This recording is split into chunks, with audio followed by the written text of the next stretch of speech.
We are back on Morningline. Thanks for joining us. Our guest is Davidson County Sheriff Daron Hall. It's good to have him on this morning. And we can take your phone calls, 737-7587. A few folks waited through the break, so we'll get to them now. And the lines are open if you want to jump in until 9 o'clock. Let's go to Wayne.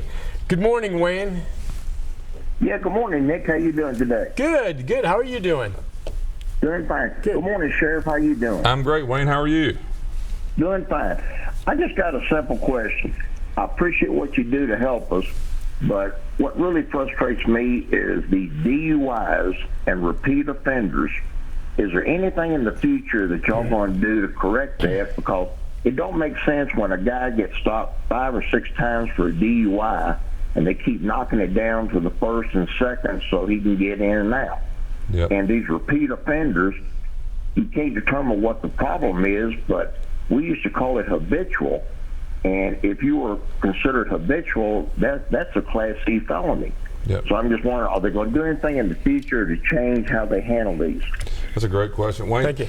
You know, and this is just my 2 cents. I think the sentence is less important, and this is the way I feel about it, than to deal with what the real problem is. I mean, most people that haven't had a DUI and aren't really around the criminal justice system wouldn't understand this probably, but a person who gets a DUI, the vast majority of the time has an addiction to alcohol. That's just the bottom line. It's not happy hour, overdid it. It's not very often that's the case. Meaning that the one time they're caught is not the first time they've ever been drunk. They've probably done it a lot if they have a problem. Right. Well, let's go the other way. I believe, and the data supports, that if you're arrested for DUI, it is extremely rare that you stop by on a happy hour twice a year, and this is one of those nights, and you got caught that particular night. It does happen, but the vast majority, 85–90% of the cases, the person has an addiction to alcohol. It's just the truth. I mean, you know, we've all heard of the breath alcohol test that you take or whatever, and you know, there's a legal limit and so forth. Well, there's a level, and I've heard people say this that are more knowledgeable than I, but you know, the average person can't blow a .25 and .30 and .40. I mean, the average person can't handle that much alcohol, right. And we all would, you know, and so when you hear of someone getting a DUI and you see a score, if you want to call it that, in those ranges, there's an addiction of alcohol. Now, what does that mean? It doesn't mean you're a bad person. It doesn't mean you should go to prison forever. But if all you're doing is arresting the person for DUI, you haven't arrested the addiction of alcoholism. So tell me then, what happens when someone's busted for DUI and they are just out of it? Do they come to you right then and there? Yes. Okay, and what do you guys handle when you have someone who comes in who clearly still is really heavily inebriated? They're not talking. What do you guys do when they come in? Yeah. How do you process it? Yeah, so we call that tap out because they can't even communicate oftentimes to even give you the information you need. And so obviously the nurse is there, we have staff there, and so we have to let you sober up to gather the information. Is there a drunk tank? We don't have a tank. We have what it was now. It's built more like a movie theater, believe it or not. So you have all these seats that, let's say, facing the screen. All these seats are in an open room. It's proven to be the better design. It's very safe. Everybody keeps an eye on each other. Believe it or not, there's not so fighting. You may have several drunks in there on a Friday night, right? Just sitting in these chairs, just sobering up. And as long as you do that, you're Really? okay. If you act out, we can put you in individual areas. But it's proven over the years and around the country that that's safer, cleaner, easier to manage more people at one time. These little holes in the wall, suicides, assaults, problems, we were always there. So it's a better design. The idea is very, very, as you can imagine, inebriated people at different times. There's also people from the opioid issues that are passed out, and you have to get them to make sure they're not, in some sort of overdose or suicide. I mean, that's our biggest worry. But alcohol is the issue that I think is, I said several times, this state did something years ago where the law used to say 48 hours on a DUI, and you'd have to spend 48 hours in jail and so forth. And then we had a senator here who passed a bill that said, no, let's don't make them do 48, let's make them go pick up litter on the interstates. So 24 hours you'd go to jail, and then 8-hour blocks, the DUI had to go out and pick up litter. And he had to wear a vest that said, I'm a drunk driver. And I've told people many times, I mean, that was just a dumb law. I mean, it was very dumb. Because, and I used to say we should spray paint this is a dumb law on the front of it. But the reason is that shaming someone who has probably thrown up in the back of a police car, had to go to court, used to be, your name was in the newspaper, all sorts of things going on. Picking up litter doesn't work. It's not helping. Well, plus, if like you said, they're addicted. You know, even if they're shamed, that's not going to solve the issue of them wanting liquor. And when cleaning up a highway, I used to say we just clean up the highways for more drunk drivers. I mean, we're not really doing anything. And I'm not trying to excuse the behavior. We need to. Wayne's point was these repeat offenders. The reason they're repeating is that we're arresting the wrong thing. I mean, and I agree with him completely. I have a friend who had 7 DUIs. And the reality of the situation is they plead them down. You know why? Because there's a felony after 3. Well, no one's going to plead to the 3rd DUI. You know, so what they'll do is they'll plead down to the 2nd, plead down to the 2nd. The system's manipulated by lawyers and systems. It's just not a good deal. The bottom line is you're addicted to alcohol. Now, what does that mean? It doesn't mean, you know, you're a terrible person, but if we don't get that under control, I don't care what laws you pass. So this is treatment again that you're talking about. I mean, you talk all the time about mental health treatment, and sometimes alcoholism is very closely linked. As you say, substance abuse and mental illness is sometimes right there together.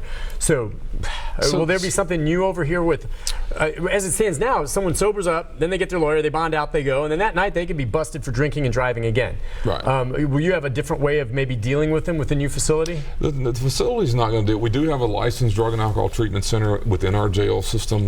We have people who are ordered to go to treatment that are, you know, multiple offenders, as Wayne brought up. Sometimes that's a court-ordered situation.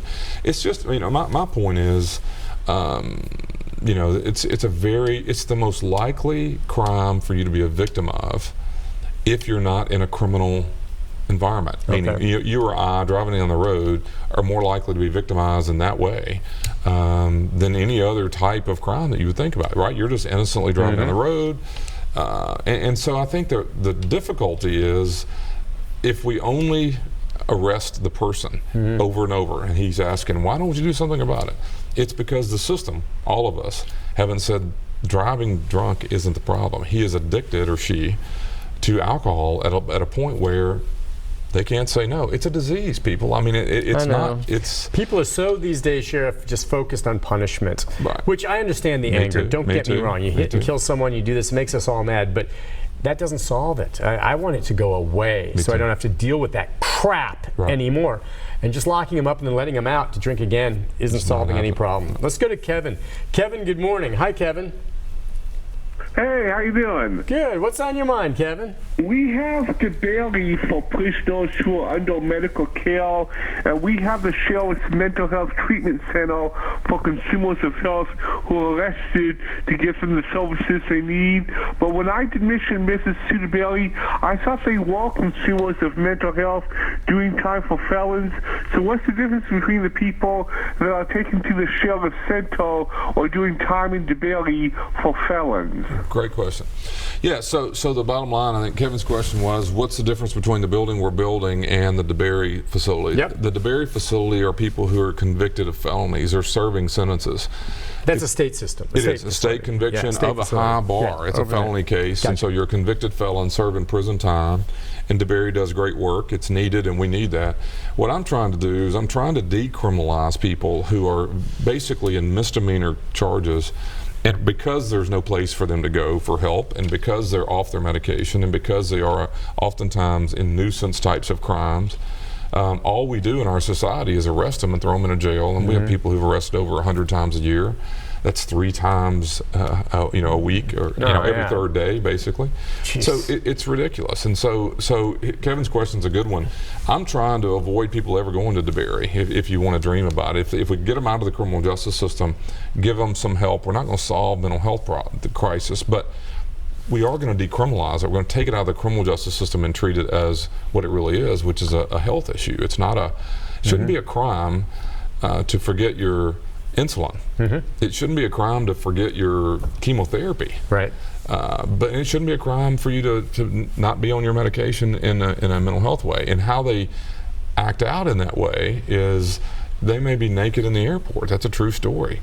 Any other modern country in the world, if you're naked in the airport, I promise you're not arrested. Now, you can't stay naked in the airport. We're all in favor of that. I want the person dealt with. We have to address him. But if he didn't know to wear clothes, why do you think a judge telling you what the law is going to fix that? Right. That's an example you've used before. It makes no sense.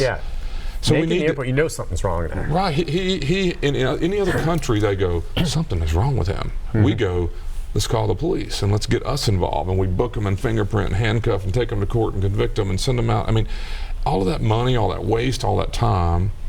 The reality is we haven't done one thing to reduce the likelihood he does it again. You are right on the numbers. We'll take a break on that. When we come back, Ronnie, another Stay Where You Are. We'll get to your phone calls in our final segment with the sheriff right after this.